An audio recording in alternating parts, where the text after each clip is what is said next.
ain't no further ado. Let Miss GA for Justice host come on in here and do her thing. Good morning. Good afternoon. Good afternoon. I'm excited.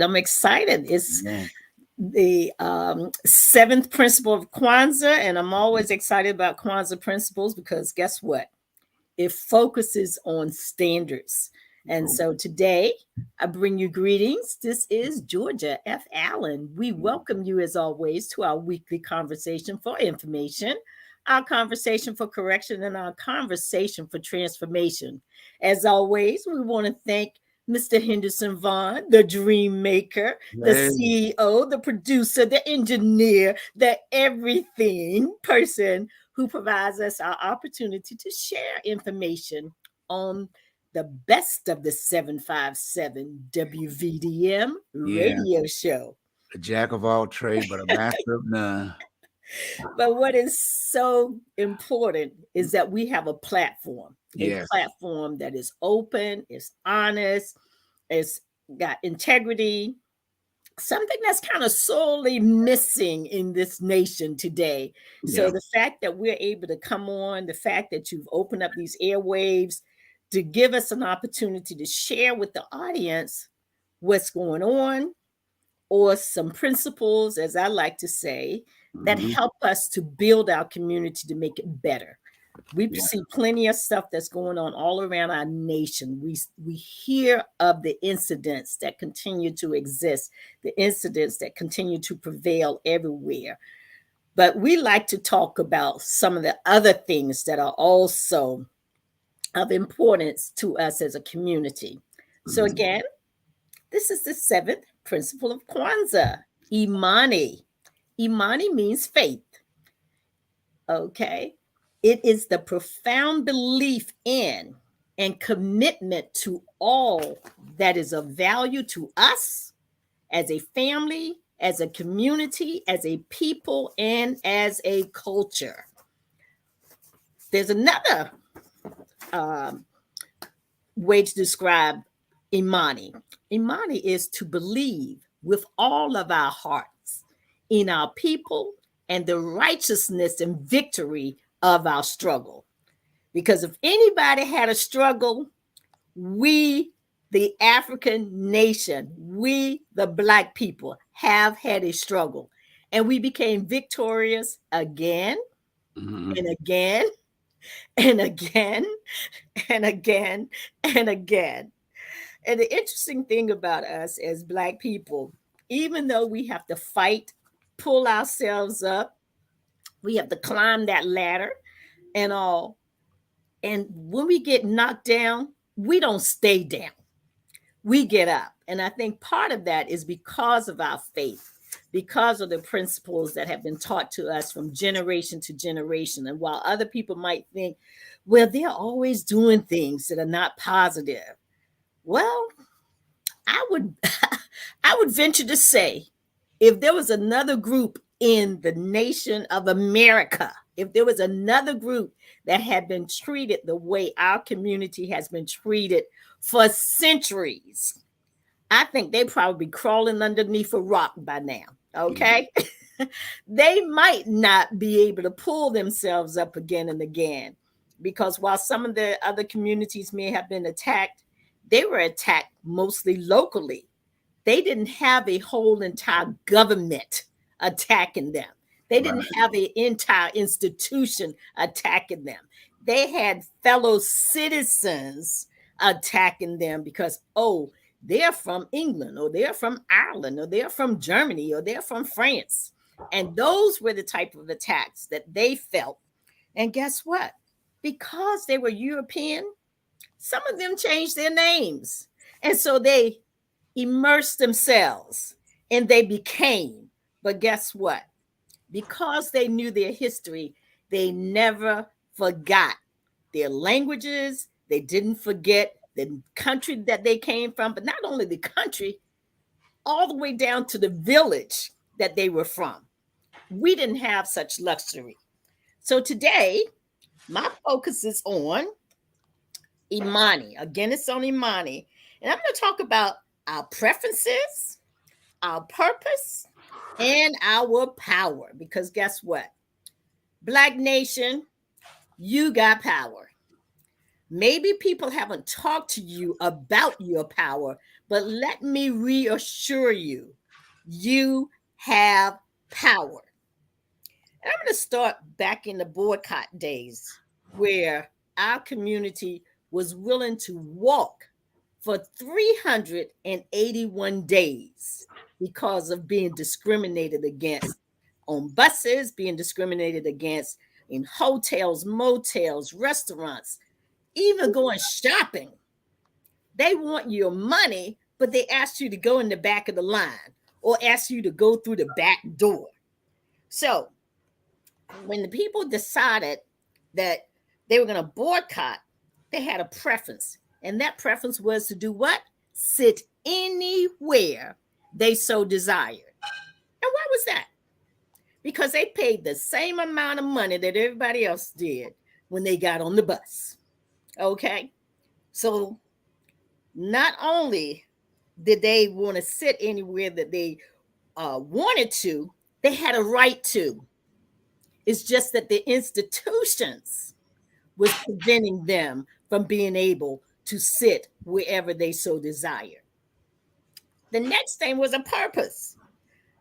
The purpose was to end segregation in its forms on buses, in hotels, in restaurants, in department stores, in workplaces, whether or not you could work over here or you could work over there. Okay. So this boycott first had a preference to sit wherever we so desire. We pay our money, we should be able to sit where we desire. Okay. Takes a little faith to walk for 381 days.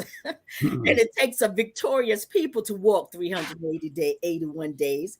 Yeah. And it also takes the ability to be able to get through a struggle to walk 381 days.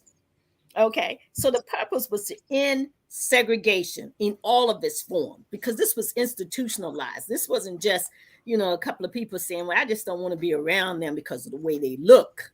Mm-hmm. It was an entire nation that said, no, this belongs to us. Mind you, we didn't have to work for it. Mind you, we didn't buy it. We just walked in, took it from another group that already owned all the land, was already here, and then decide we're going to start our own government and we're going to make our own rules and regulations and we're going to decide who can go in the door and who cannot. But the last thing I want to talk about is power. The power when we removed our dollars, we broke the back of those in power. Because guess what?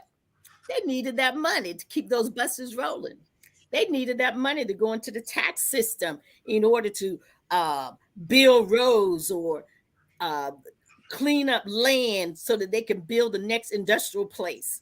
So when we built up our power, when we united, when we are together on one accord, when we stand on foundational principles, when we come together and recognize that our standards is not negotiable, when we know that in here, when we know that in our heart, and we live that standard and we live on those principles and those foundations, guess what? Our power gets stronger and stronger and stronger.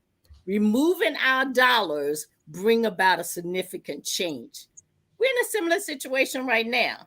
Everybody's screaming about gas prices. They're screaming about the price of food. They're screaming about all these things. And while we cannot say, well, I'm just not going to eat in food, what we can do is we can determine how much food we're going to buy. Because see, back in the day, we get a pot, we put some potatoes in that pot, some beef in that pot, some carrots in that pot. And before you know it, you got a meal that's going to last for 3 days instead of a meal that lasts for one. Yeah. Guess what? You're not buying as much anymore. And guess what? They still need to sell those items. So what are they going to do? They're going to reduce the cost. They're going to put it on sale. So again, know your power. Know your preferences, know your purpose, and know your power. And I love the story about the bus boycott, because today, if I told somebody, how about walking to the grocery store, not every day, you know, but every now and then, instead of getting in the car and driving, every now and then, if you're within walking distance, how about walking to that store so that you don't drive your car as much? And as more and more people do that, guess what? You turn the power, you grab a hold of that power, and you reduce the power that the businesses have over you. And so I want us to begin to think differently. I'm here today because, and each week, because I want to change our habits, change what we feel is important, and make a different decision. You know, the other thing is, we don't, back in the day, the people that was willing to march, they were willing to wait on things. They didn't have to have everything in the snap of a finger. They were willing to sacrifice. We're going to have to get back in the habit and back in the mindset that, you know what? I don't have to have those new pair of shoes. I don't have to have that particular outfit. I can wait until it goes on sale. I don't have to have it right now. And when we do that, when we stand on those principles, when we live by those principles, when we live by those standards, guess what? Things begin to change. You know why? Because we show our power. We move, we pull ourselves together, and we show our power. And people respect power. Okay. People do respect power. I will assure you that people respect our power. You know why I know? Because back in the day when General Motors and other companies and A&P, where are the A&Ps today? Where are the colonial stores today? Gone. And why? Because when we said, if you do not do business the correct way, we will take our dollars and spend them elsewhere. And guess what? They saw the power of the black dollar. And ladies and gentlemen, those of you who are listening to me today, we still have that same power. We just stopped using it. Yeah, we march. We complain occasionally, but the real power is in your money. The real power is withholding your money. And so I hope today, as I share with you preference, purpose, and power, and I'm going to share a couple of different ways that when you go out and you talk to your friends and throughout the week, talk to them about, hey, why do we each have to drive our car to the grocery store? We're neighbors. Why can't we ride together sometimes? Okay. Why do we each have to drive our car if we want to take our kids to the skating rink? How about if I pick up the phone and say, hey, you plan on going to the skating rink this week? Why don't we switch it off? I drive one time when we're taking the kids to the skating rink, and you drive one time. That reduces the amount of gas that we're burning. It cuts the cost for both of us, and it reduces the profits that they're making. And guess what corporations like to make? A whole lot of profits. So every time you use your power, and this is what this is about, preference, purpose, and power. Every time you use your power, you begin to change outcomes. Another one of the issues that I want to talk about, and all of this gets back to foundational principles, our faith, etc., is the education system. Our preference is that we have what? A great, equitable education system. Well, what does that mean? That means that when they select books, when they do education, that they don't focus education on one group of people and one group of people only. We want an equitable education for all of our children. When they write those books and when they present them as textbooks, they don't take out the things that make them uncomfortable and leave all the things in the book that make another group uncomfortable. This education system is not there for comfort, it's there for knowledge, but it's there for truth. And so if they're not presenting truth, if they're not presenting real knowledge, that is a failure as an education system.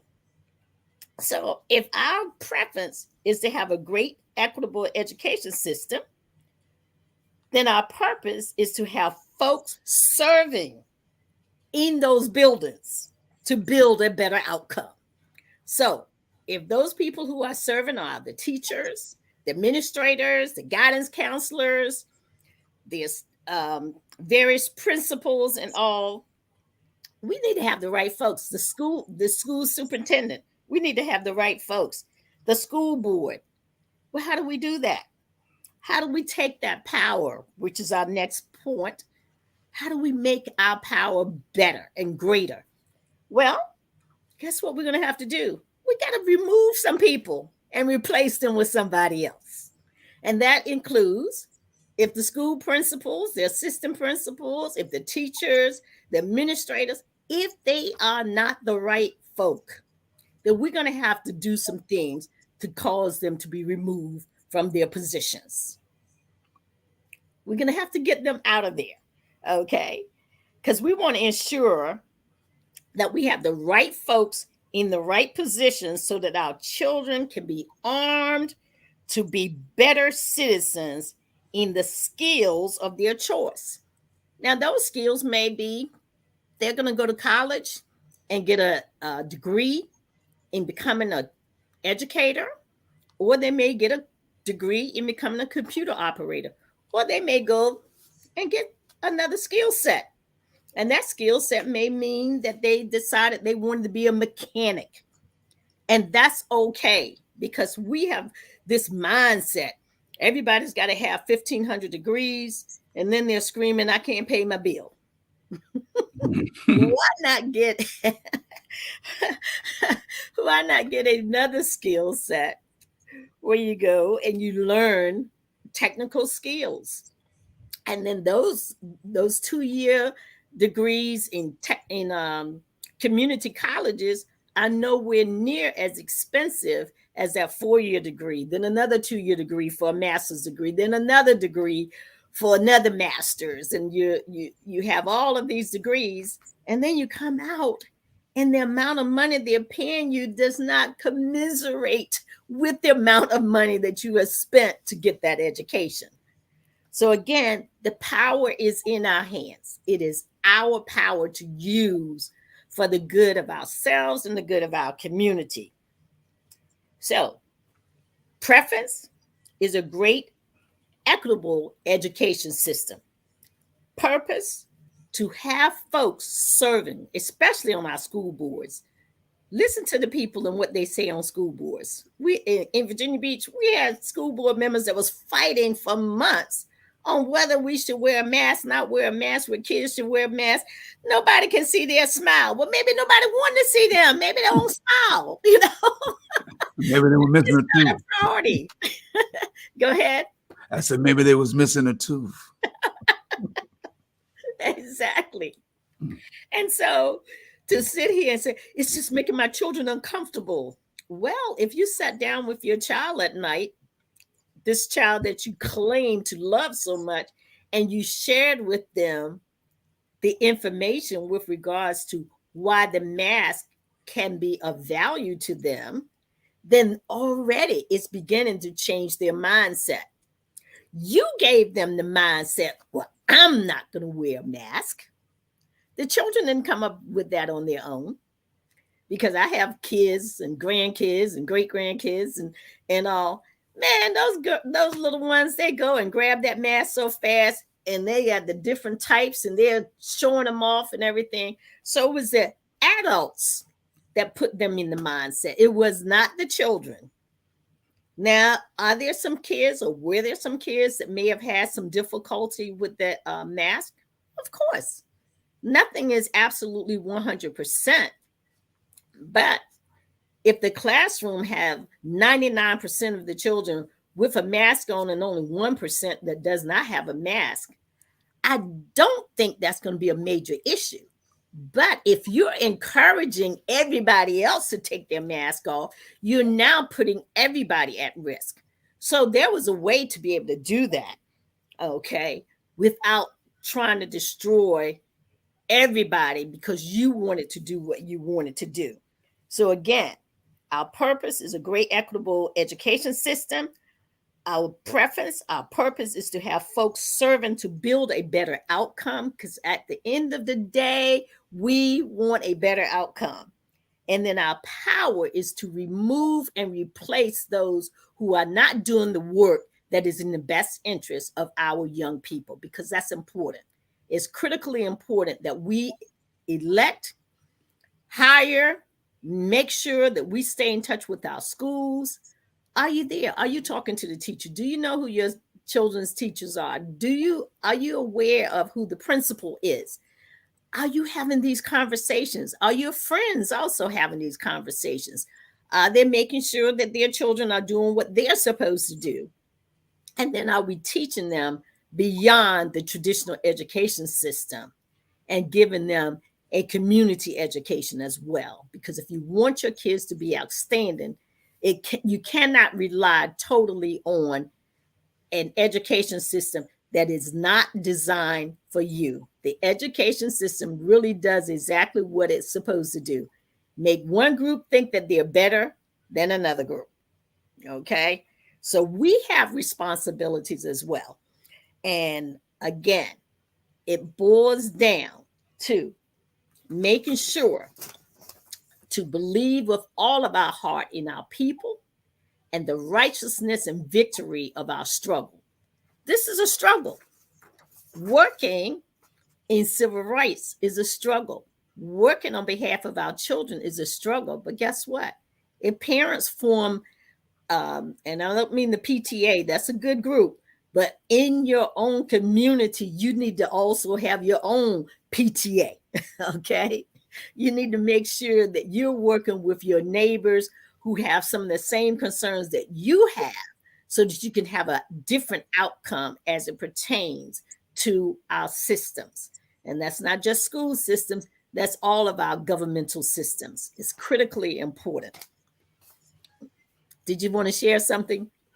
Well, yeah, I mean, to follow up with what you said, it's important. I mean, I've dealt with Virginia Beach school system for a minute. That's one of the reasons I do the things that I do, because they feel that we don't supposed to have a voice in our community. We don't supposed to tell them what's going on with our kids. They want you to shut up and sit down and listen to them. You know, it's a lot of things that people don't recognize or know because they don't surf the internet. And in Virginia Beach, they're very hostile to Afro-American kids. Yep. And people just think when they smiling and on TV, that's a different sauna. But when I have talked to people parents in my neighborhoods, like one lady was my hairdresser, and she used to if she couldn't catch they couldn't send a bus to pick her up, because she would go out and tutor the kids. And she's got a master's degree in doing hair and stuff. And she would come back and tell me, like, yo, there's some horrible people out there. Yes. So it's good that you bring that topic up. And we're not talking about the people as in color. We'll talk about the system as policy. Absolutely. And that's what we have to understand and come together. Being a teacher is a hard job, because I have, my son and my daughter-in-law is now principals in Virginia Beach, and the kids love them, and they look at things, to try to make sure that the kids. I mean, it's not just going to school and teaching. They got to come home and then call the parents about the kids. So they may not get, about what's going on right or what's going on wrong. So they might not even get in there to 10, 11 o'clock. And that's the other thing. We want to commend our great teachers. We want to commend those teachers that take a little extra time, because I have a friend who's a tutor, and her husband teaches part-time at school. He's a retired military person. and she's retired from the government, but she's always been actively involved in the school system. And so she's able to help people navigate the system. See, that's the other thing. We have good educators, but we also have some that are not so good. And just like you replace politicians, sometimes you got to replace some of these teachers. Hello. Sometimes you have to replace some of these administrators. Okay. And so I want the community to hear that no, this is not a simple process. Find team members inside of the community that you can go to, because I don't have all the information, but I do have people that I can direct you to, because my goal was never to know everything. That was not my goal. Never to know everything. My goal was to help our community. Thank you, Roderick. Yes, we need to go back to community unity, and I love it, because community communications develop unification, the village, and we have to do that again. Because if we're going to be successful in a society that is full of chaos, that is full of confusion, we have to go back and do the things. What they say, go back to the basics. We have to go back to the basics. And you know what? That's okay. That is okay to go back to the basics. That is okay to have these conversations. That is okay to recognize that none of us know everything. But guess what? We have different people in our community that are well versed in different things. And collectively, we now have everything that we need. And if we want to be successful, if we want to be strong, if we want to be better, if we want to have a better outcome, use these tools that we have to create a different outcome, because the one that we have right now is not working. It is not successful in a way that is positive. It's successful now, but it's successful in destroying us. It is not successful in building us to be better. So now I'm not, as always, I like to talk about elections. So I'm going to first talk about a person who might be interested in working in the political arena. Because at the end, I'll talk about voting, because that's my thing. This is the time of the year. We got all these candidates out. I just saw what I would say I've seen about 10 over the last 10 days, all over the place, and between seeing them in person and getting emails and text messages and letters from them from all over the country, this is very important. And so I'm going to share with you the three things, since my topic today is preference, purpose, and power. I want people to know in almost every situation, you can have a preference, you can have a purpose, but at the end of the day, it's of naught if you don't use power. So let's say your preference is to work in the political communication area. You want to be a press secretary, or you want to set the tone of messaging. Okay, so your preference is to be in communication. Your purpose is to change the messaging. If you don't like what they're saying right now, then make a decision that this is where I'm headed. I'm headed to this campaign, and I'm saying, you know what? That message is not working. People don't get it. They don't like it. They don't feel like it's inclusive, or what have you. That's your purpose. But your power is when you help to build a movement to meet the goals of better policy. So we don't want you to just communicate. We want you to actually take action, that communication formulates a policy that changes outcome. Can I say that one more time? Oh, yeah. Oh, yeah. We don't want you to just communicate. We want you to formulate a message that works toward a goal to build better policy. Okay, so we're interested in a movement, because if all you're doing is one moment by one moment by one moment, that is a losing formula. We need our people to have winning formulas throughout. Whether it's in our family structure, we need to have winning formulas. Whether it's in our churches, in our faith base, we have to have winning formula. If the only thing the minister preaches to us on Sunday is you need to be saved, but you're hungry, or you're on the verge of losing your house because things went up in price, but he says, just be saved. Because I'm talking about that because this is faith month. That's not going to work for that person. You either need to help them get a job or put them in touch with a contract or help them with their business ownership. You got to do more than just say get saved on Sunday morning. And I can talk about preachers because my father was a pastor. So I feel very comfortable talking about ministry and ministers, okay? Because I don't feel like I'm being mean to anybody in particular. I've lived it. I know it through and through and all. But I do need my ministers who are out there and listening. Your messaging is going to have to change. People are hurting and people need healing. And they don't just need healing because they have cancer or high blood pressure or diabetes or high cholesterol.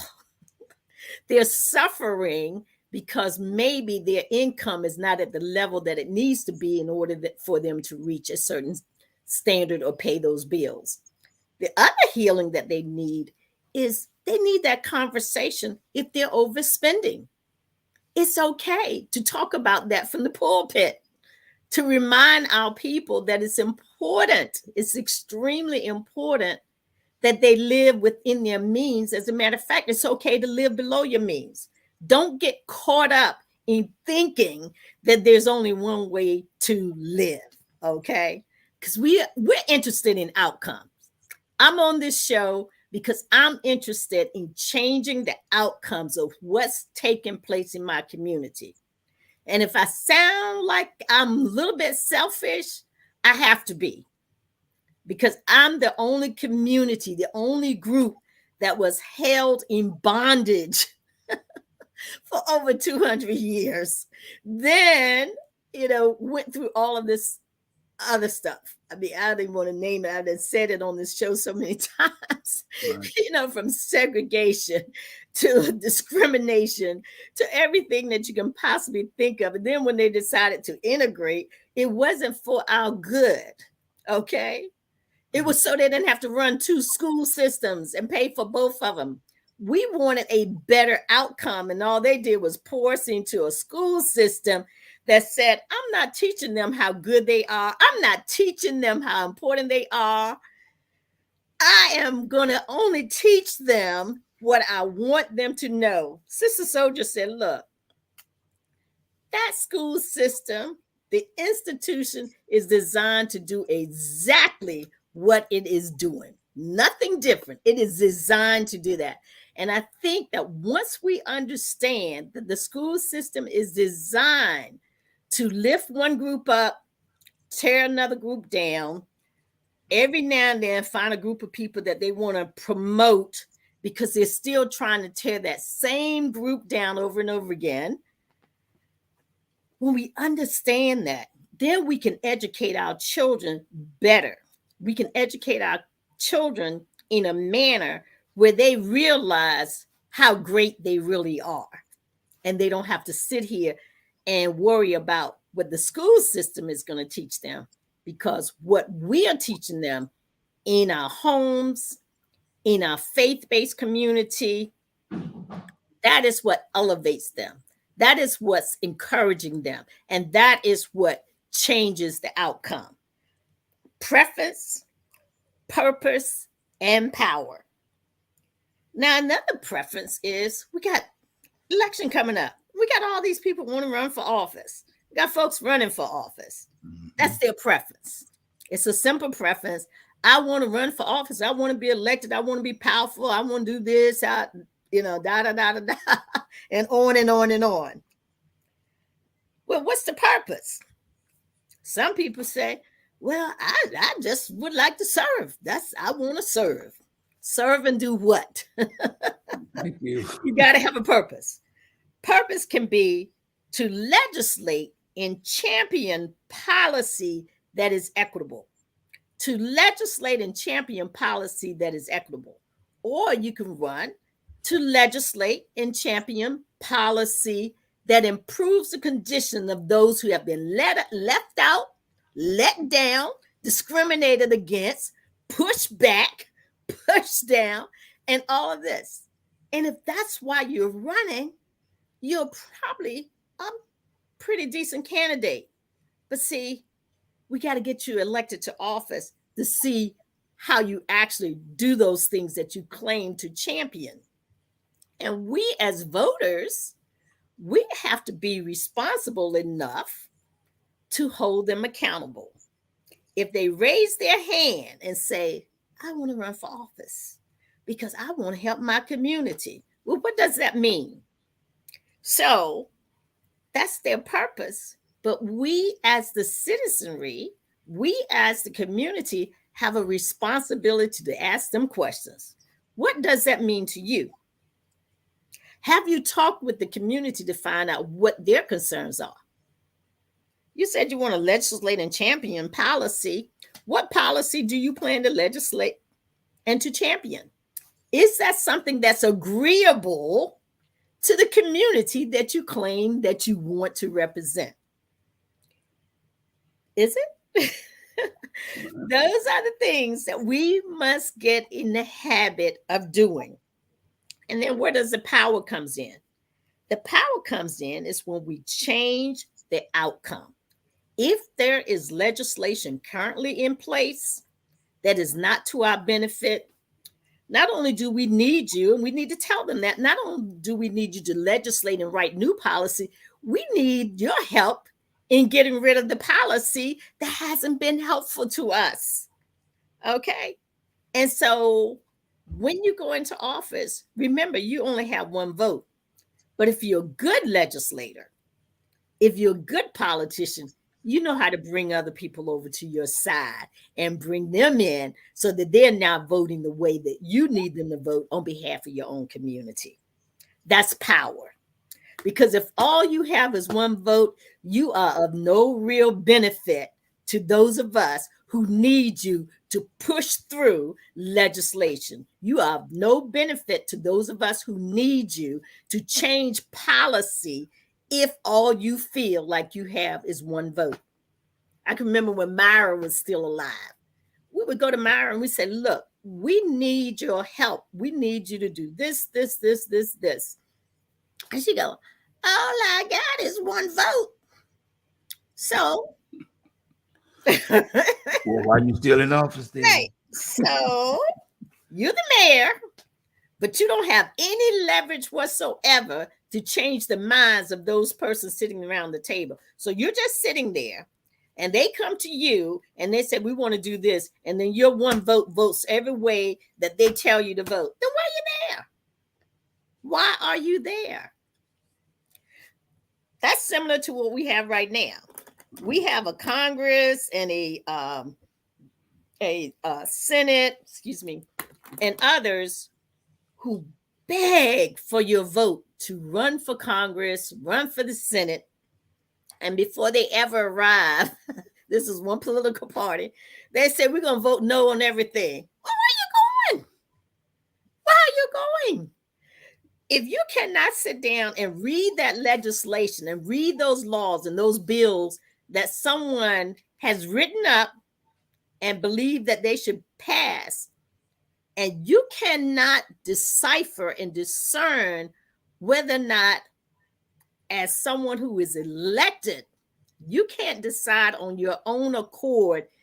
After I read it, after I talked to people in my district, I asked them what their concerns are, how do they feel about it, and then I make the decision versus the House leadership telling me vote no on everything. What you down for? That's not a good purpose. That is not a good purpose. And so we as a people, we have to remove people like that from office. We don't need anyone who makes a decision ahead of time before they ever get in a position to already decide that they're voting no on everything. That is not someone you want to see get elected to office. So you must do everything in your power because you have the power. They may have a preference, they may have a supposedly purpose, and they may feel like they will have power when they get there. But guess what? As a mass of people, ultimately, the power lies with you. The power lies with us.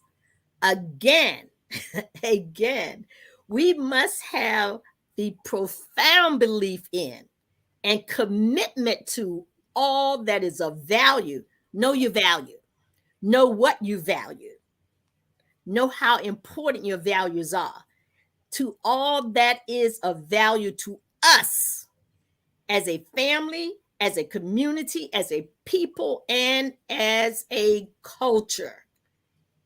Faith, Imani. We must live this principle because living this principle is how we will make a difference, how we will make a change, how we will position our next generation through education, through processes, through involvement, through innovation.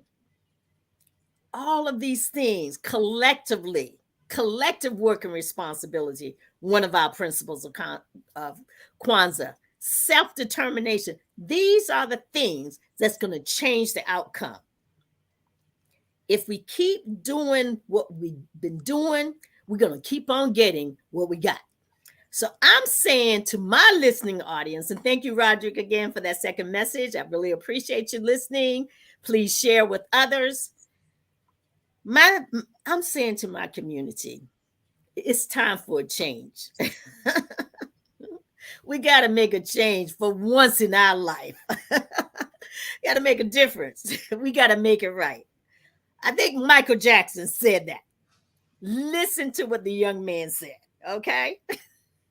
So I need each person who's listening, I need you to work more or less in teams, block by block, house by house. If you find people, 5 people in your neighborhood who's willing to work, that 5 can turn to 10, that 10 can turn to 20, that 20 can turn to 40, 40 to 80, and guess what? 20 more makes 100.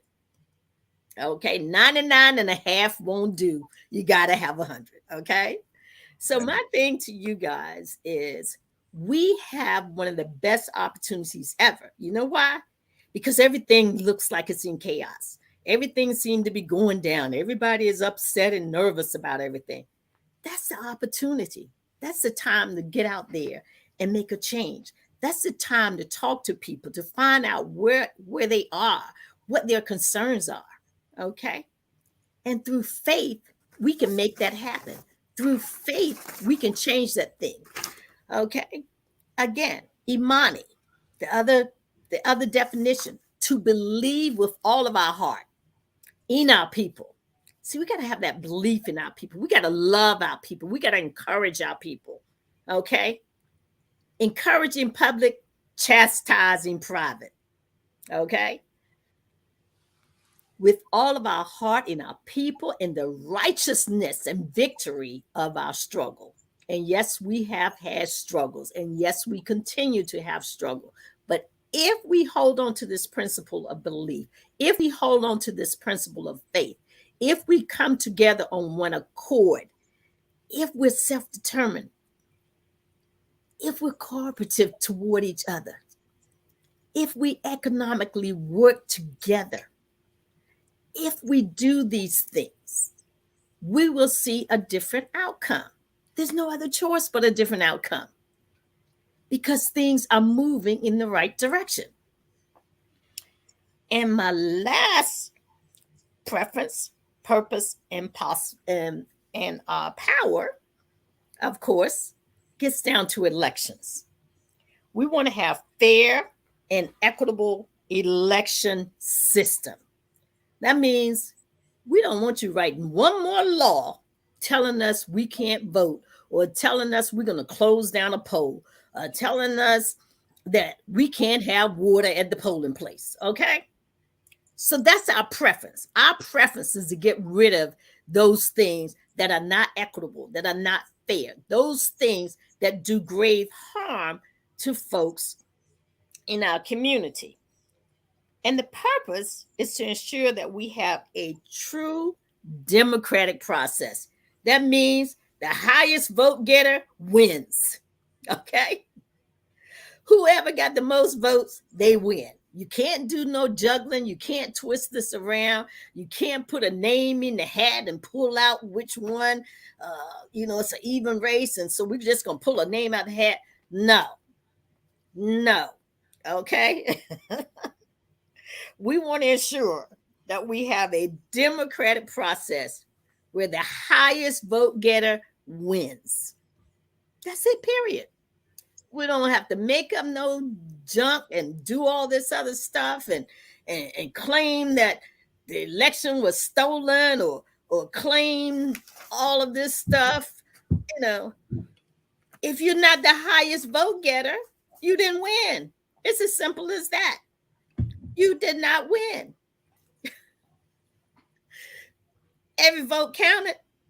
You don't have to change and say, well, I lost because it was rigged. It wasn't rigged. You just weren't the candidate that people wanted. Hello. They didn't want you. Yeah, they did not want you. So no matter how many times you lie, no matter how many times you tell people, find me 11,560 more votes, or 70 votes, or whatever that number was. It ain't working this time, buddy. It doesn't make you a winner. It would make you a cheater. That's all it would make you. Yeah. Even if they had supposedly found the 11,000 votes, when the courts looked at it and said, well, those are not legitimate votes, you still lose. So now you done lost again. Okay. You didn't just lose one time, but you had something like 60 court cases where something like over 50% of the judges were ones that you appointed. Hello. So, in a Democrat, can't you just leave? Don't just leave the White House. Just leave. Just leave. Exactly. You're done. Exactly. And so these are the things that we need to understand. We need to have a preference, of course. We always have preference. We might prefer one party over another party. We might prefer this particular candidate over another candidate. And sometimes people get involved in, I'm only going to vote for men, and this one will get involved, I'm only going to vote for women.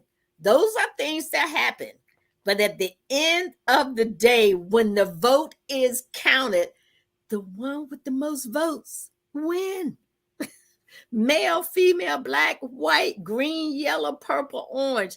The one with the most votes win. Again, we have to have a preference. We have to have a purpose. We have to ensure that our election process is true, that our election process is democratic. And then finally, our power is when we vote in a large enough number, we determine who win and we determine who lose.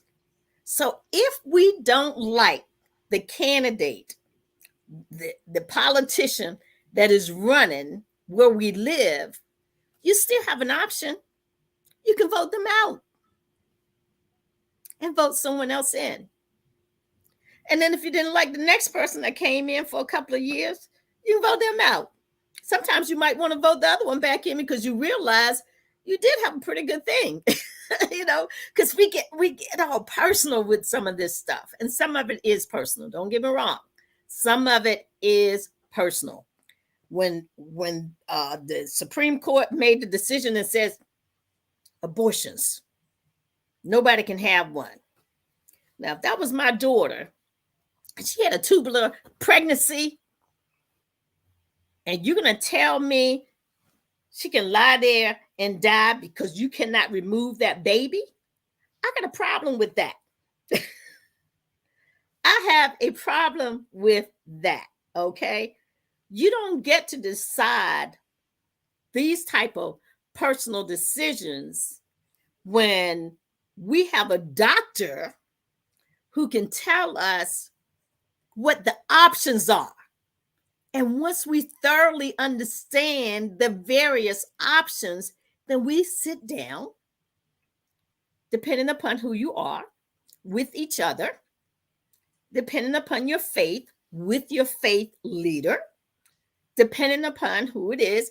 We sit down with the doctor, we sit down with each other, we sit down with our faith leader, we pray about it, and we are the decision maker. We decide, not a judicial system, not the legislative system. We decide. So having the government in your bedroom after all these people said there's too much government, you can't have it both ways. You can't say there's too much government and then turn around and say, well, I don't even know if we want you to use birth control.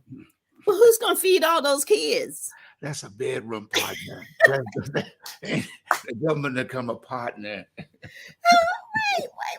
Wait. Who's going to feed all those kids? I'm telling you. You know, so be careful who you vote for, because I can remember people were all upset. Oh, Joe Biden. Oh my God, Joe Biden. He wrote the law with regards to the criminal justice system, and we're real upset with him. But this guy came in before Joe Biden and said, I'm going to appoint conservative justices. And nobody understood that affected you in every single solitary state in the country. All right. Those appointments on the federal courts and on the Supreme Court, those types of things affect you everywhere. So when you vote, okay, you also need to make sure that you're voting for enough people to ensure that policy can pass. And I'm going to talk about the criminal justice law that was passed years ago. It was, of course, initially done by the former George H.W. Bush, but it didn't get through the Congress. And by the time Clinton got there, then it was, everybody was in an uproar. We got to get something done. Drugs is on the street. Grandma, grandpa, they're scared to walk out their front door. They've now talked to our children at 5 and 6 years old, and they're actually giving them guns that can shoot an adult.